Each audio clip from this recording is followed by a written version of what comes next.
Assalamu alaikum туғандар.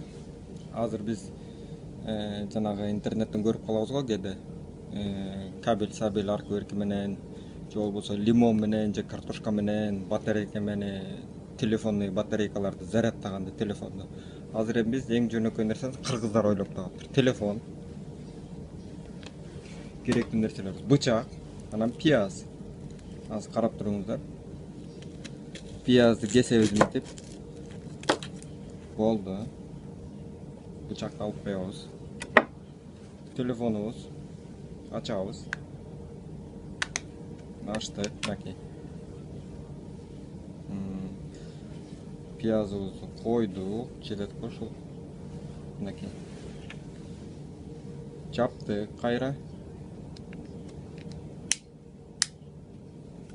Карайбыз. Мынакей. Көрдүңүздөрбү?